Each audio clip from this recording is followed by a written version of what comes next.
নমস্কার সকলকে। আজকে আধ্যাত্মিক সন্ধ্যায় আপনাদের সকলকে স্বাগত জানাই। আমার সাথে যারা গুগলে আছো, আমার সাথে ফেসবুকে যারা আছো, সবাইকে আমার অনেক ভালোবাসা। আমরা বেশ কয়েকদিন ধরে বিবেক চূড়ামণি থেকে আলোচনা করছি।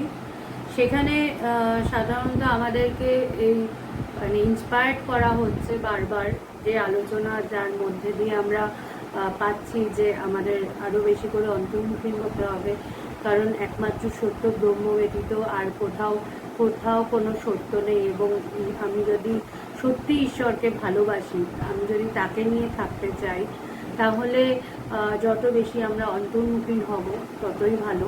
তো আমরা এই এই চর্চাই আমরা করছি। তো আজকে আমি বসে যখন ভাবছিলাম, আমার একটা কথাই মনে আসছিল যে আমি যখন ভগবানের কাছে প্রথম যাই, তখন কিন্তু আমি মানে ক্লাস 9-এ পড়তাম। তো পড়াশোনার মধ্যে দিয়ে তখন আমার যাওয়া শুরু। তা আমি যখন মানে সবাই যেটা বলে, সাধারণত যখন বলা হয় যে আসবে, সবার একটা কথাই থাকে যে আমার না সময় নেই, আমি সংসারের মধ্যে এত কিছুর মধ্যে আটকে আছি, আমি সময় বার করে ঠিক আসতে পারবো না। তো যথারীতি আমারও ওরকম অবস্থাই ছিল। আমিও পড়াশোনা করতাম, স্কুল টিউশন সব কিছু ছিল। তো তখন ওটাই আমারও ছিল যে কিভাবে আসবো। তো ভগবান বলেছিলেন, তুই তো বিরাটি থেকেই পড়তে যাস, তাহলে তার আগে চলে আসবি, পড়তে যাওয়ার আগে একবার দেখা করে যাস। এই যে এই একটা ছোট্ট ভগবান মানে পথ বার করে দিল। ভগবান বলল, পড়তে যাওয়ার আগে কিছুক্ষণ আমার সাথে দেখা করে যাস। এই যে এই শুরুটা, আমি তখন শনি রোববার করে পড়তে যেতাম বিরাটি বাস স্ট্যান্ডে। আমাদের তখন বাস স্ট্যান্ড একদম মায়ের বাড়ি, ভগবান যেখানে থাকতেন তার পাশেই ছিল। তো আমি ওই পড়তে যাওয়ার আগে ভগবানের সাথে আধা ঘন্টা আগে বেরোতাম, বেরিয়ে ভগবানের সাথে দেখা করে তারপরে যেতাম। সপ্তাহে 2 দিন দিয়ে আমার যাওয়া শুরু হলো। সেখান থেকে কিন্তু আস্তে আস্তে আজকে আমি যে এই আমার ভগবান আমার সাবজেক্ট বিষয় হয়ে উঠেছে, আমি যে সবসময় ভগবানকে নিয়ে চিন্তা করতে পারছি, এটা কিন্তু একদিনের জার্নি নয়। আজকে এই 25 বছর ধরে যে আমি ভগবানের সাথে রয়েছি, আজকে ওই 2 দিন দিয়ে কিন্তু আমার শুরু হয়েছিল। তখন কিন্তু আমি যে খুব বুঝতাম ভগবানের সব কথা। ভগবান কিন্তু আমার এখনো মনে আছে, এক ভক্ত, তখন খুব বেশি মানুষ ভগবানের কাছে আসতো না, কারণ সবাই তো মিরাকেল চায়, সবাই চায় সহজে আমার সব কিছু ইমপ্রুভমেন্ট হয়ে যাক। তো ভগবান তো বেদান্ত ছাড়া মানে একদম কি বলবো, বেদান্তের সার যেটাকে বলে, যেখানে জগৎ বিষয় অন্য কোনো বিষয়ই থাকতো না, যে কোনো বিষয় নিয়েই আলোচনা হোক না কেন, সেখান থেকে ঘুরিয়ে ভগবান আমাদের মনটাকে ঈশ্বরমুখিনী করে দিতেন। তো সেই সব যখন আলোচনা হতো, সব কিছু যে বুঝতাম তাও না। ভগবান কিন্তু কোনোদিনও তার মানুষ বুঝছে না বা কতটা মানে মানুষ নিচ্ছে, তার জন্যে কিন্তু ভগবান কোনোদিনই তার বিষয়কে পাল্টায়নি। এমনকি এক ভক্ত আমার এখনো মনে আছে, তিনি ভগবানকে বলেছিলেন যে ভগবান, এই বেদান্ত তো খুব বেশি মানুষ বুঝছে না, এটা তো সবাই বুঝবে না, একটা কঠিন বিষয়, আপনি কি জল মেশাবেন না? যেটা আমরা সাধারণত আমাদের জীবনে করে থাকি, যে আচ্ছা বিক্রি হচ্ছে না, চলো আরেকটু বিক্রি মানে আরেকটু মানুষের কাছে বোধগম্য হওয়ার জন্য ওর মধ্যে আরেকটু সহজভাবে অন্য কিছু মিশিয়ে প্রেজেন্ট করি, যাতে যেগুলো সহজলভ্য মানুষের জন্য সেটা যাতে হয়। কিন্তু ভগবান কিন্তু বলেছিলেন যে না, আমি এই বিষয়ে জল মেশাবো না। ভগবান কিন্তু তার বিষয়ে চেঞ্জ করেননি। সে কিন্তু তখনও তিনি কিন্তু বেদান্ত নিয়েই আলোচনা করতেন। তাতে খুব গুটি সংখ্যক কিছু মানুষ আসতো ঠিকই, কিন্তু ভগবান সেটাকে কখনো পাল্টাননি, কারুর জন্যে নয়। তার বিষয় বেদান্ত প্রথম থেকে ছিল, শেষ অবধি তিনি এই ঈশ্বরের কথা, বেদান্তের কথাই তিনি বলে গেছেন। সুতরাং আমরা যে এখানে বিবেক চূড়ামণিতে এখন যেই জায়গায় আমরা আলোচনা করছি সেটা হয়তো সবার জন্য একটু কঠিন হতে পারে। সেখানে হয়তো আমরা অনেক কিছু মনে হবে যে আমরা তো এই অবস্থায় নেই যেখানে আমরা যে আলোচনা করছি, সেখানে জ্ঞান হওয়ার পরে আমি যখন সবসময় ঈশ্বর চিন্তা করতে থাকবো, আমার মন যখন ঈশ্বর মানে তাকে তার মধ্যে বিলীন হয়ে যাবে, তার পরে আমাদের মনের কি অবস্থা সেটা নিয়ে এখানে আলোচনা হচ্ছে। তো এই আলোচনা শুনে আমাদের মনে হতে পারে যে আমরা তো এগুলো বুঝি না, আমাদের তো এই আত্মজ্ঞান হয়নি, আমি তো ব্রহ্মকে উপলব্ধি করিনি, তাহলে আমি এই কথাগুলো শুনে আমার কি হবে। কিন্তু বলছে, ওই যে বললাম আমি দুদিন দিয়ে শুরু করেছিলাম আমার যাত্রা, তারপরে কবে যে ওই দুদিনটা আস্তে আস্তে বাড়তে বাড়তে প্রত্যেক দিন হয়ে গেল, প্রত্যেক দিন হতে হতে দুবেলা হয়ে গেল, দুবেলা হতে হতে এখন আশ্রমবাসী হয়ে গেলাম, সেটা কিন্তু আমি নিজেই বুঝিনি। আমাদের ভেতরটা কবে সমস্ত একদম পাল্টে গিয়ে এভাবে আস্তে আস্তে বিষয় মানে জগতের বিষয়গুলো পাল্টাতে পাল্টাতে একমাত্র ঈশ্বর বিষয়বস্তু হয়ে গেছে, সেটা কিন্তু আমরা বুঝতেই পারিনি। সুতরাং আমি এই কারণে আজকে এই কথাগুলো বললাম যে শুনে যাওয়া উচিত। আমি বুঝি না বুঝি, যতটুকু আমার মনে আমি ধারণা করতে পারি আমি ততটুকু নেব, আমি নিয়ে সেটাকে নিয়ে ভাববো, এবং যা আমি পারছি না, আমার মানে আমি বুঝতে পারছি না, কিন্তু আমি শুনতে থাকবো। আমি মন দিয়ে যখন শুনতে থাকবো, একসময় কিন্তু আমার মন আমার অজান্তেই কিন্তু আপলিফ্ট হয়ে যাবে, আমি কিন্তু আস্তে আস্তে সেটা বোধ করতে পারবো।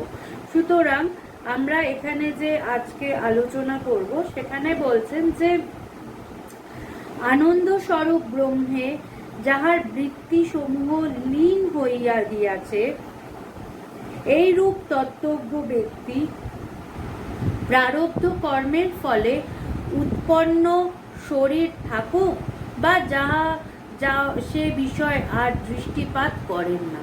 বলছে কি যে আমার ভেতরে আমি যখন তার কথা ভাবতে ভাবতে আমি যখন আনন্দে লীন হয়ে যাব, তখন আমার শরীরটা থাকলো কি না থাকলো আমি সেই দিকে আমার মন যায় না। অর্থাৎ আমি ঈশ্বর চিন্তা করতে করতে আমার মনের এমন অবস্থা হয় যে আমার তখন দেহের চিন্তা আর থাকে না। আমার মন যতক্ষণ এই পঞ্চ ইন্দ্রিয় দ্বারা মানে কি বলবো যে রেগুলেট হচ্ছে, আমার পঞ্চ ইন্দ্রিয় আমাকে খবর দিচ্ছে এবং আমি সেই অনুসারে চলতে থাকি, আমি তার অনুসারে, যেমন রিমোট যেমন কন্ট্রোল করে সমস্ত কিছু, ঠিক তেমনভাবেই আমাদের এই পঞ্চ ইন্দ্রিয় আমাদেরকে কিন্তু আমার মনকে খবর দিচ্ছে এবং মন আমাকে কন্ট্রোল করে নিয়ে যাচ্ছে। কিন্তু বলছে যে এখানে আমরা যখন এই আমার প্রত্যেকটা বৃত্তি, আমার ইচ্ছা, আমার ভেতরের চিন্তাগুলো তার সাথে লীন হয়ে গেছে, তখন কিন্তু আমার আলাদা করে আর দেহের প্রতি মন থাকে না। সবচেয়ে মজার ব্যাপার হচ্ছে, আমরা যখন ভগবানের কথা শুনতাম, আমরা মানে ভগবান কিন্তু অদ্ভুতভাবে যে কোনো বিষয় নিয়েই কথা হতো, সেই বিষয়ের থেকে মনটাকে কিন্তু ভগবান ঘুরিয়ে নিয়ে আসতে পারতেন। মানে আমরা শুনছি কথা, এমনও অনেক সময় হয়েছে যে অন্য মানে ধরুন কোনো একজন মানুষ এসেছেন, সে পলিটিক্যাল লিডার বা কোনো ফিল্ম ডিরেক্টর বা সে কোনো ফেমাস সিঙ্গার বা ডান্সার, সে প্রথমে যখন এই ভগবানের কাছে আসতো, প্রত্যেকটা মানুষ সে নিজের কথাই আগে বলতো। তো আমরা দেখতাম ভগবানের কাছে এসে সে অটোমেটিক্যালি নিজের কথা বলছে, ভগবান শুনলেন কিছুক্ষণ, তারপরে ভগবান কিন্তু তার কথা ধরেই কিন্তু ভগবান এমনভাবে কথা বলা শুরু করলেন যে ওখান থেকে আলটিমেটলি ভগবান কিন্তু সেই মানুষটার মনকে অন্তর্মুখী করে তাকে ঈশ্বরের কথাই শোনালেন। এই যে এই ঘুরিয়ে দেওয়া মনটাকে, এটা কিন্তু যিনি সবসময় সেই জায়গায় দাঁড়িয়ে আছে, তিনিই কিন্তু আমাদের মনগুলোকে এভাবে ঘুরিয়ে দিতে পারেন। আমাদের ভগবানের কথা ভাববার জন্যে এমন ছিল না যে ভাবতে হবে। আমরা যখন ভগবানের কাছে যেতাম, সেই সময়গুলো যে ছিল আমাদের জীবনে, মানে আমাদের জীবনের সবচেয়ে বেস্ট মানে সময় ছিল, যেখানে আমাদের আলাদা করে মনে হতো না আমাকে ঈশ্বরের কথা ভাবতে হবে। আমাদের জীবনটা ঈশ্বরময় ছিল, যে মানে সকাল থেকে উঠে চলতে থাকতো সেই কথা। এবং সবচেয়ে মজার জিনিস, একটা ঘটনা বলি আপনাদের। একবার মনে আছে, এরকম বহুদিনই হয়েছে, যখন এমনি সাধারণত সন্ধেবেলা তো এরকম আধ্যাত্মিক আলোচনা হতো, মানুষজন আসতো, তাদেরকে ভগবান কথা বলতেন, কথা সবাই শুনতো। তো সবাই চলে যাওয়ার পরে আমরা কিছু মানুষ থেকে যেতাম, মানে আমরা হচ্ছে জোকের মতো, আমরা কিছুতেই যাব না এরকম ব্যাপার, যতক্ষণ না ভগবান বলতো যা তোরা। তো আমরা ওখানেই থাকতাম যতটা সময় থাকতে পারা যায়। তো আমরা এরকম ভগবান আবার 8:30টার পরে এসে বসতেন, আমরা আবার এসে টুকটুক করে এসে ভগবানের পাশে এসে বসে পড়তাম। তো ভগবান এরকম বহুদিন আছে, ভগবানের কাছে যেমন আগেকার দিনে ছিল না ঠাকুমার ঝুলি, প্রচুর গল্প, প্রচুর ঘটনা। এবং সবচেয়ে মজা আমাদের, মানে আমরা অদ্ভুত হতাম তার এত, মানে সে রবীন্দ্র রচনা বলি হোক, যে কোনো সাহিত্য হোক, যে কোনো কথা, মানে ভগবানের কাছে সমস্ত, তিনি সব দিকে পারদর্শী ছিলেন, যে কোনো বিষয় নিয়ে তিনি কথা বলতেন। তো এরকম একদিন হয়েছে যে তিনি আমাদেরকে মানে কিছু জোকস বলছেন, হাসির গল্প বলছেন। আমরা মানে সবাই মানে এক একটার পর এক একটা বলেই যাচ্ছেন ভগবান, এরকম হাসি, মানে এরকম জোকস বলতে বলতে আমাদের এমন অবস্থা, মানে আমরা হাসতে হাসতে আমাদের পেট ব্যথা হয়ে যাচ্ছে, এমন ভগবান হাসির গল্প বলছেন, মজার ঘটনা। তো হঠাৎ করে আমরা যখন সবাই মানে ওই আনন্দে মত্ত হয়ে আছি, হঠাৎ করে ভগবান বললেন, শোন, এটাই কিন্তু ঈশ্বর জানবি, এই যে আনন্দ, এটাই জানবি ঈশ্বর। ভগবান এমন ভাবে বললেন, মানে এক সেকেন্ডে ওই আনন্দ স্বরূপ, ঈশ্বর যে আনন্দ স্বরূপ, ওই হাসি, ওর মধ্যেও যে আনন্দ এইভাবে বোধ করা যায়, এক সেকেন্ডে কিন্তু আমাদের প্রত্যেকের মনটা ঘুরিয়ে দিলেন। তো এই যে মানে আমরা দেখতাম ভগবান যে কোনো বিষয়, যে কোনো ব্যাপার, এগুলোকে মানে শুধু কিছু যে কোনো কথার থেকে তিনি গভীরে ঢুকিয়ে দিতেন, যে কোনো জায়গা থেকে। আমাদের শুধু হতো যে আমাদেরকে ওই কথাটা একটু মন দিয়ে, আমার মনটা, আর সত্যি কথা বলতে গেলে আমাদের মন অন্য কিছুর দিকে যেতেও না, কারণ যখন এই আনন্দ আমরা পাচ্ছি, তখন আমরা নিজেরাই বুঝতে পারতাম, কম্পেয়ার করেছে জগতের চিন্তাধারা, জগতের মানে সবচেয়ে মজার ব্যাপার, বিচার করে দেখবেন, ঈশ্বর চিন্তা করতে গেলে আপনাকে কোনো কিছু করতে হবে না, আপনি যেখানে যেমন ভাবে আছেন, আপনি জাস্ট চুপ হয়ে বসে পড়ুন। ঈশ্বর চিন্তা করাটা এতটাই কিন্তু সহজ। কিন্তু বিষয়, যে কোনো বিষয়কে নিয়ে ভাববার জন্যে আপনাকে কিন্তু নয় আপনার মোবাইলটা নিতে হবে, নয় আপনি যে কিছু যেগুলো ঘটনাগুলো হয়ে আসছে সেগুলোকে নিয়ে ভাবতে হবে, কোনো একটা বিষয় দরকার, নয় মনের মধ্যে মানে আপনাকে চঞ্চল করে দেবে সেই বিষয়গুলো। কিন্তু ঈশ্বরকে নিয়ে আপনি চুপ করে যে কোনো জায়গায় যেভাবে বসে পড়ুন, আপনি দেখবেন আস্তে আস্তে কিন্তু শান্ত হতে থাকছে। তাই জন্যে ঈশ্বরকে নিয়ে সত্যি ভাবাটা খুব সহজ, তাই জন্যেই বোধহয় আমাদের সবার কঠিন লাগে, কেন আমরা সহজটাকে ধরতে পারি না। তাই এখানে বলছে যে আনন্দ স্বরূপ ব্রহ্মে যাহার বৃত্তি সমূহ লীন হইয়া গিয়াছে, যে তার কথা ভাবতে ভাবতে যখন আমার ভেতরের প্রত্যেকটা বৃত্তি, আমার ভেতরের প্রত্যেকটা যে চিন্তা উঠছে, সেটা যখন সেই সমুদ্রে লীন হয়ে গেছে। সমুদ্র কেন বলছে? যার অন্ত নেই, যেখানে আমি যাই, মানে সবকিছু সেই গভীরে যেখানে স্থির হয়ে আছে, যেখানে কোনো চঞ্চলতা নেই। সমুদ্রের ওপরে আমরা ঢেউ দেখতে পাই, ভাবি বেশ চঞ্চল, কিন্তু গভীরে যান, গভীরে গেলে কিন্তু সেখানে কোনো চঞ্চলতা নেই। তাই বলছে যে যেখানে সেই আনন্দ স্বরূপ ব্রহ্মে, যেখানে একটা বৃত্তিও আলাদা করে আর উঠছে না, যেটা তার সাথে লীন হয়ে গেছে, সেইখানে বলছে সেই ব্যক্তি প্রারব্ধ কর্মের ফলে উৎপন্ন শরীর, মানে আমার কর্ম অনুসারে আমার ভেতরে শরীরের বোধ আর থাকলেও সেটাকে মনে হয় না যে আলাদা করে কিছু বিষয়, মনে হয় না যে এইটা, মানে আমার কাছে যেমন নিজের শরীরটাকে রক্ষণাবেক্ষণ করার জন্য আমাকে আলাদা করে ভাবতে হয়, কিন্তু যার মন সবসময় ঈশ্বরমুখী হয়ে আছে তাকে কিন্তু আলাদা করে কিছু ভাবতে হয় না যে এই শরীরটার জন্য আমাকে এটা করতে হবে। ভালো করে ভেবে দেখবেন যে আমরা যখন ঈশ্বর চিন্তা করতে থাকি, কিন্তু কিছু করতে গেলে একটা বৃত্তি উঠলো, আচ্ছা আমাকে যেতে হবে, আমাকে ভাবতে হবে, আমাকে ওটা করতে হবে, কিন্তু আলাদা করে ইচ্ছাই তো উঠছে না। কোন শক্তিতে আপনি যাবেন, করবেন? আমি তো তার মধ্যে এমন ভাবে ডুবে আছি যে মনটা আলাদাই হচ্ছে না, আমি তার সাথে এমন ভাবে লীন হয়ে আছি, ইচ্ছাটাই উঠছে না। তাহলে আমি শরীরের কথা ভাববো কিভাবে? ওটা আছে আছে, আলাদা করে তার অনুভূতি নেই। তাই বলছে যে গাভীর গলায় অর্পিত মালার প্রতি গাভীর যেমন দৃষ্টি থাকে না। বলছে একটা গরুর গলায় তুমি একটা মালা পরিয়ে দিয়েছো, তার আলাদা করে সে অ্যাওয়ার নয়, সে সচেতন নয় তার সেই মালাটা সম্বন্ধে, তেমনি ঈশ্বর চিন্তা করতে করতে আমার ভেতরের ওই আলাদা করে সচেতনতা আর থাকে না যে এই আমার শরীরটা, এটার জন্য আমায় দেখতে হবে, এটাকে খেয়াল রাখতে হবে, এটাকে সাজাতে হবে, এটাকে গোছাতে হবে। সত্য এটাই হচ্ছে যে তুমি আনন্দ স্বরূপ, তুমি এতটাই সুন্দর।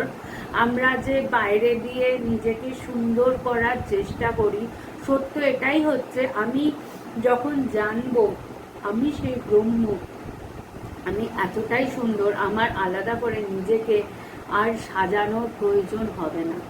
কেন? আমি এমনি সুন্দর।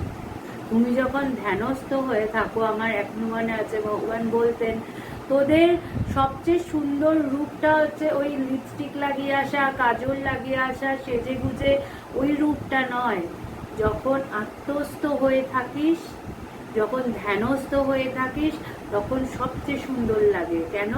তখন আমার ভেতরে তো আর কোনো ভেজাল নেই, আমি তো, আমার ভেতরে আর কোনো চিন্তা নেই, আমি চিন্তা মুক্ত, আমি তার সাথে লীন হয়ে আছি, যেখানে আলাদা করে আর্টিফিশিয়ালি আমাকে সাজানোর প্রয়োজন নেই।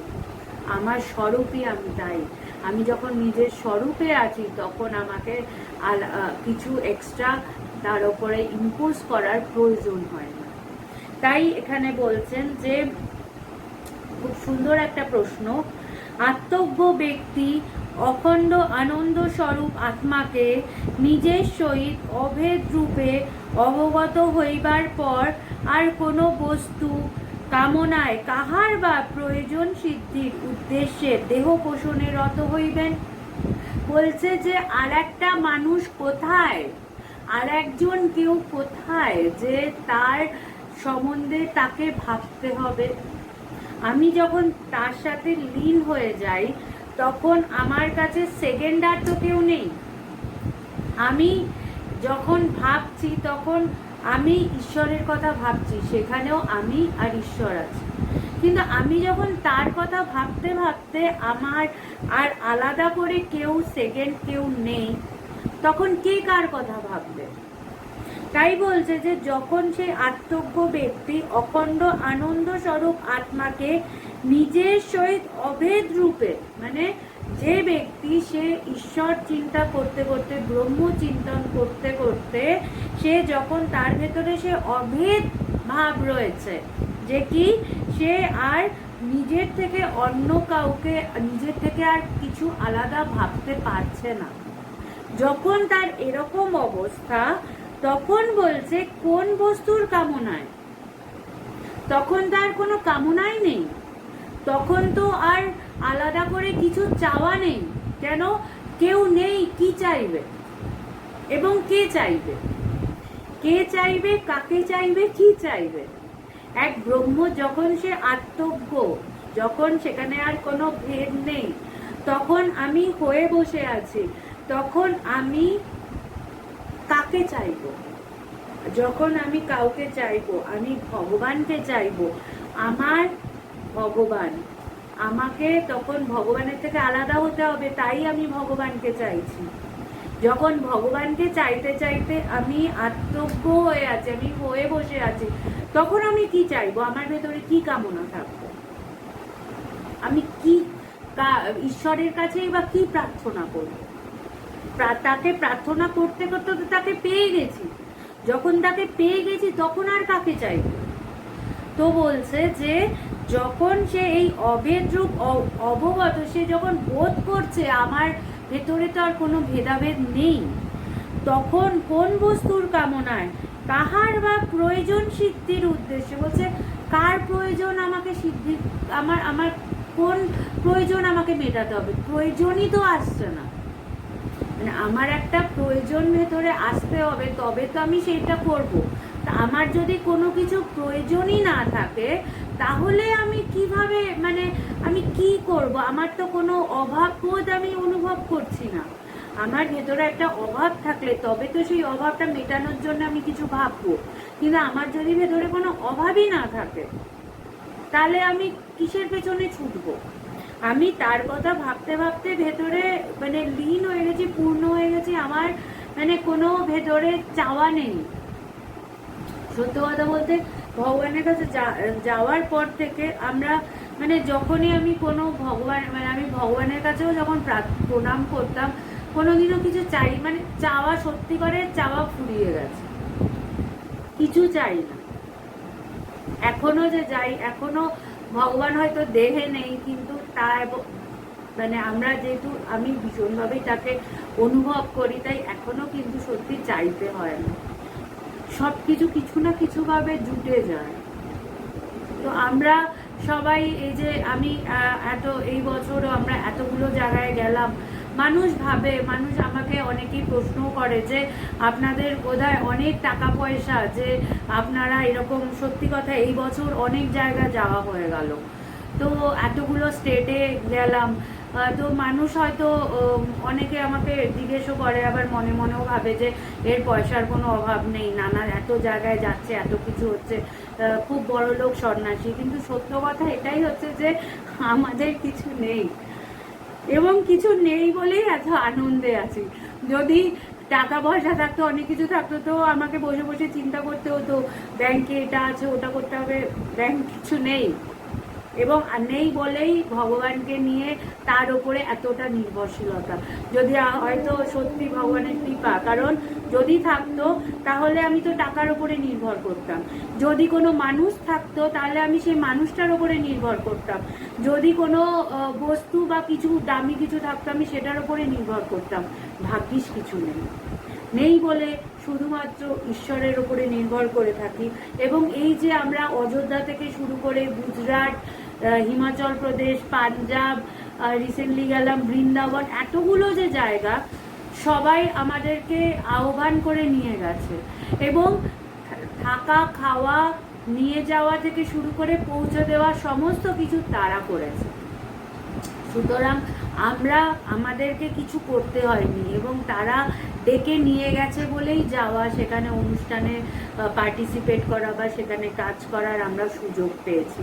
সুতরাং এই যত না থাকে, আমার মনে আছে একবার অনেকদিন আগে ভগবান, তখন আমার সন্ন্যাস হয়নি, ভগবান আমায় বলেছিল যে তুই কিছু চা আমার থেকে।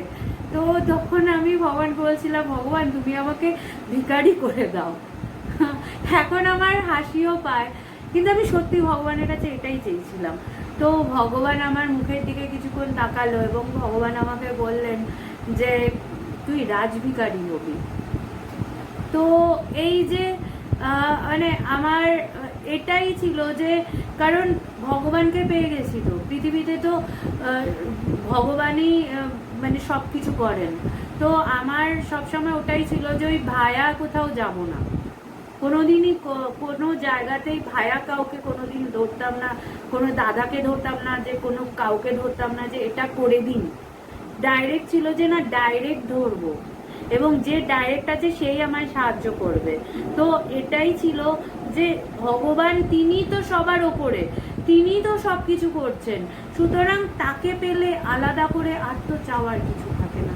তাই এখানে বলছে যে কোন প্রয়োজনে আমি দেহ পোষণে রত হইব, আমার এই মানে শরীরটাকে সাজিয়ে গুছিয়ে সারাক্ষণ ধরে ওই দিকে মন আমি কোন প্রয়োজনে দেব? আমার তো কোনো প্রয়োজন নেই, আমার তো আর কিছু দরকার নেই, সবটা তো তিনি মিটিয়ে দিয়েছেন, আমি তো তার সাথে লীন হয়ে আছি, তাহলে কষ্ট কামায় আমার কিসের দরকার? এখানে খুব সুন্দর বলছে যে কেহ যদি পরমাত্মাকে আমি ইনি এই রূপে জানেন, তাহা হইলে তিনি কোন বস্তুর কামনায় এবং কাহার প্রয়োজনে শরীরের দুঃখে দুঃখী হইবেন? বলছে যখন তুমি মানে জানছো যে আমি ইনি, এই পরমাত্মাই আমি, এটাই যখন তুমি জেনে গেছো, তখন তুমি কিসের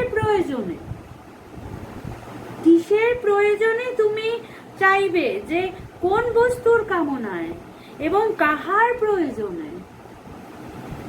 কোন বস্তুর কামনা তোমার ভেতরে? আর তুমি যখন জানছো যে সেই পরমাত্মা, সেই ব্রহ্মই আমি, তাহলে আর কি লাগে? আর আলাদা আছেটা কি? যা দেখছো সেটাই তো সে। যাকে তুমি লাভ করার জন্য এত কষ্ট করছো, সেই রূপ, সেই বিষয় রূপ, সে প্রত্যেকটা জিনিস এক ব্রহ্মই নানা বিষয় রূপে রয়েছেন। তো আমি যেটাকে কামনা করব সেটাও তো ব্রহ্ম। তো আমি আলাদা করে কি কামনা করব? যা কামনা করব সেটাই তো ব্রহ্ম। তো আমার আর কোনো কামনা থাকতে পারে না। তাই বলছে যে আমার কোন বিষয় আমি দুঃখে দুঃখিত হব? আমার বলছে যে এই যে রাগ, আমার হিংসা, এগুলো তো না পাওয়ার থেকে আমার রাগ। তো আমার যদি পাওয়ারই কিছু না থাকে, তাহলে আমার রাগ দুঃখ হবে কোথা থেকে? আমার তো তোমার থেকে কিছু পাওয়ার নেই, কেন? তুমিই তো নেই। আমি যখন এই বোধ করব, আমি তো দেখবো যে তোমাকে আমি যে এত ভাবছি তোমাকে নিয়ে, আমার কাছে আলাদা করে তো এক্সিস্টই করো না। আমার কাছে সবটাই তো এক তিনি।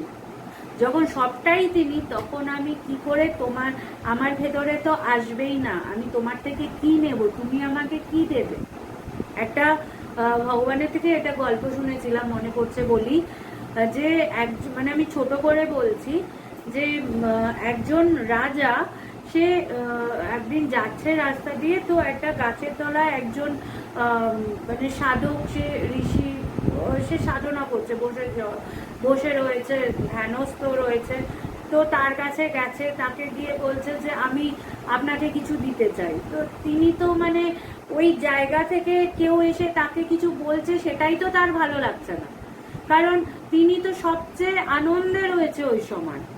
তখন আর মানে কিছু তো কেউ এসে যদি ডাকে, যখন তুমি আত্মস্থ হয়ে থাকবে, আমার মনে আছে আমরা যখন ভগবানের সামনে কথা শুনতে শুনতে আমরা ধ্যানস্থ হয়ে পড়তাম, এবার ভগবান আমাদেরকে একটা টাইমের পরে উঠিয়ে দিতেন, কারণ বলছে যে আমাদেরকে তো বাড়ি ফিরতেও হবে।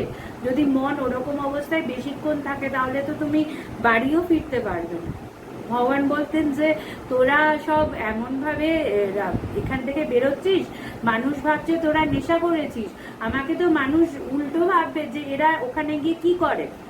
কারণ মানে তখন তো তুমি তোমার কাছে এসে ওই আত্মস্থ হওয়ার পরে, ওঠার পরে তুমি মানে তখন কেউ যদি তোমার সামনে এসে কথাও বলে, তো তোমার ভালো লাগবে না, মনে হবে কেন এত কথা বলছে, কি প্রয়োজন কথা বলার।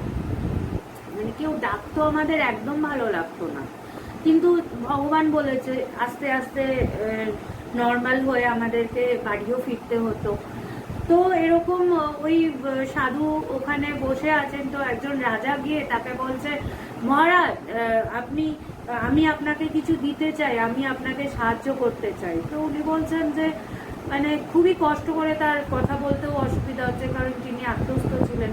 তো বলছে আমার কিছু চাই না।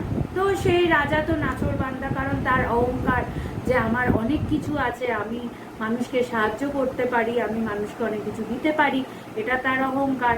তো সে বলছে না না, আপনাকে নিতেই হবে, নিতেই হবে। তো এমন ও মানে কিছুটা তাকে ইগনোর করার জন্য বলে, আচ্ছা ঠিক আছে আপনি যান, আমি যাব আপনার রাজমহলে, রাজপ্রাসাদে যাব। তো ওকে পাঠানোর জন্য ওখান থেকে সে বলে দিয়েছে। এবার সে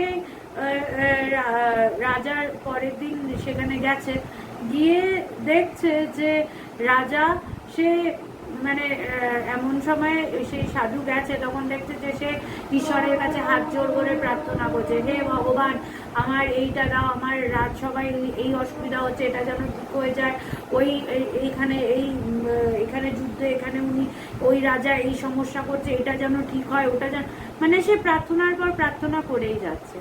তো সেই দেখে সাধু আবার চলে আসছে। তখন রাজা উঠেছে, রাজা উঠে যে মহারাজ দাঁড়ান দাঁড়ান, আপনাকে আমি বলেছি আপনাকে আমি কিছু দেব, আপনি চলে যাচ্ছেন কেন? তখন বলছে যে তুমি আমাকে কি দেবে? তুমি নিজেই তো ভিখারি, তুমি নিজেই তো ঈশ্বরের কাছে চেয়ে যাচ্ছ, তো আমাকে আবার তুমি উল্টে কি দেবে? আমাকে দেওয়ার মতো তোমার কিছু নেই, কারণ আমাকে তো ভগবান ভরপুর করে দিয়েছে, আমি তো ভগবানের থেকে কিছু চাই না। তুমি এখনো যখন ভগবানের থেকে কিছু চেয়েই যাচ্ছ, তুমি আর আমাকে কি দেবে? কারণ তোমারই তো কিছু নেই। তাই তুমি চাও ভগবান তোমাকে দিক, তোমার থেকে চাওয়া নেই, কারণ তুমি আমার থেকেও বড় ভিখারি। আমার যা আছে তোমার সেটাও নেই। সুতরাং ঈশ্বরকে পেলে এই আমাদের চাওয়াগুলো, আমরা ভাবি যে আমরা মানুষকে দেব, কিন্তু কি দেব? যে তৃপ্ত, যে আত্মতৃপ্ত, তার আর কি লাগতে পারে? তার জগতের কোনো বস্তু, কোনো কিছুই তাকে দিয়ে ভরানো যাবে না, সবটাই তার কাছে এক্সট্রা। ভগবানকে যখন পুজোর সময় মানুষ এসে ধুতি অনেক কিছু দিতেন বা কোনো কিছু দিতে আসতেন, ভগবান বলতেন আমাকে এগুলো কেন দিচ্ছ, আমার তো এগুলোর কোনো প্রয়োজন নেই। ভগবান দেখতেও যেতেন না, ভগবান জানতেনও না তার কি আছে কি নেই, তার কটা টাকা আছে কি আছে, কোনোদিনও তিনি ছুঁয়ে দেখেননি। সুতরাং এই কথাগুলো আমি কারণ ভগবানকে আমি লাইভ দেখেছি, আমি এমন আত্মজ্ঞ ব্রহ্মজ্ঞ ব্রহ্মনিষ্ঠ আমি দেখেছি, যিনি সদা সর্বদা সবসময় হয়ে থাকতেন এবং সত্যি তার কোনো শরীর বোধ ছিল না। তাকে আলাদা করে শরীরের জন্যে কখনো আমি চিন্তা করতে দেখিনি। তার কাছে তার সুগার ছিল, কিন্তু কখনো আমি দেখিনি তাকে লুকিয়ে কোনো কিছু খেতে। সামনে এত কিছু থাকতো, কিন্তু ভগবান সত্যি কোনো কিছুর সাথে অ্যাটাচ ছিলেন না। তাই এখানে বলছে যে ব্রহ্মের সহিত ঐক্যানুভূতির পর জ্ঞানী আর নিজেকে কোনো বস্তুর ভোক্তা মনে করিতে পারেন না। আমরা মানে ভোগ করি, আমরা ভোক্তা, আমরা জগতের সাথে মানুষের সাথে যুক্ত হয়ে যাই। আমি সেই বস্তুটা না থাকলেও আমার মনে যেহেতু বস্তুটা থাকে, আমাকে সেটাকে নিয়ে আমার ভেতরের একটা ইচ্ছাও থাকলে আমি প্রতি মুহূর্তে সেটা ভোগ করতে থাকি, আমার ভোগ করতে ভালো লাগে।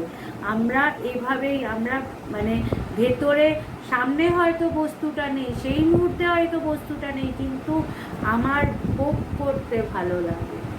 আমি সব সময় এই জন্য আমি ভোগটা, আমি ভোগ করি।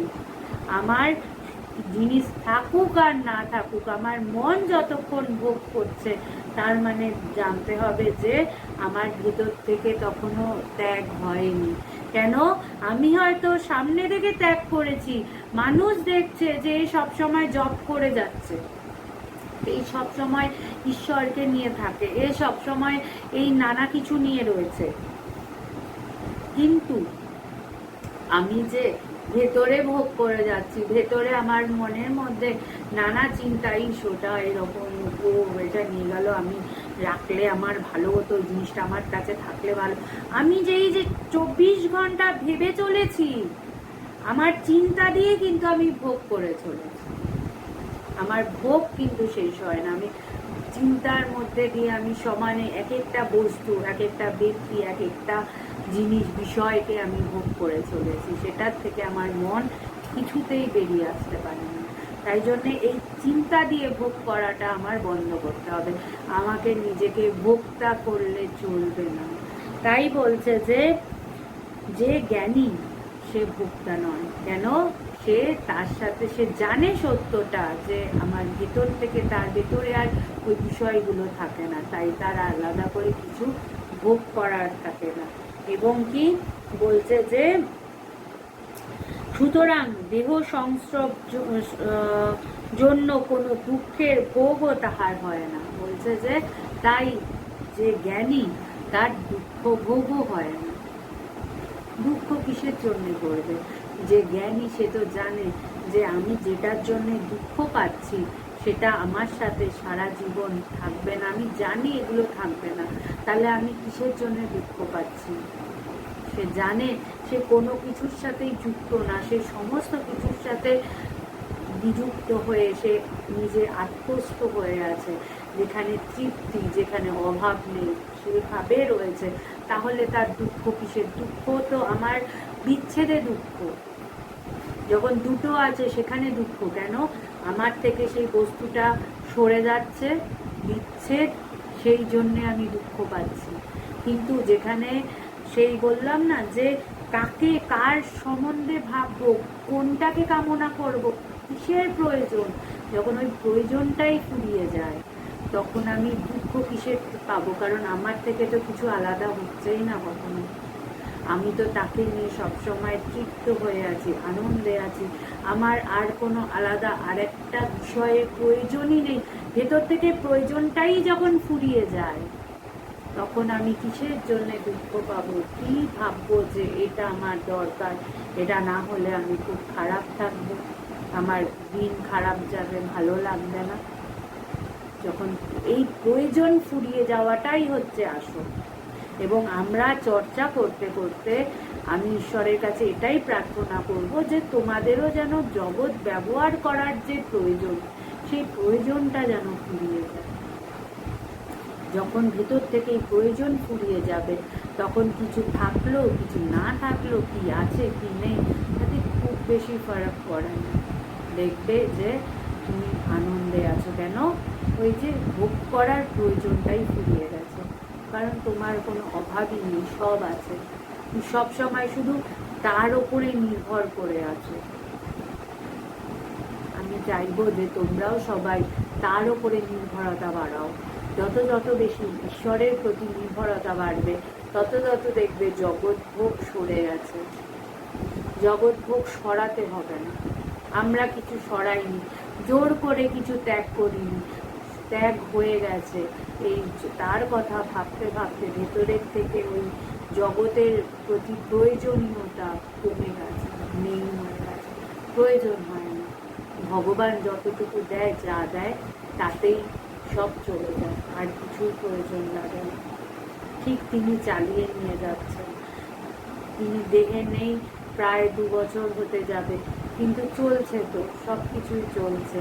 আরও বড়তে তার বেদান্ত সোসাইটি আরও বড় হচ্ছে, আরও অনেক অনেক মানুষের কাছে খবর যাচ্ছে, মানুষ জানতে পারছে ভগবানের কথা, এই বেদান্তের কথা সহজভাবে তিনি যে বুঝিয়ে গেছেন এটা জানতে পারছে।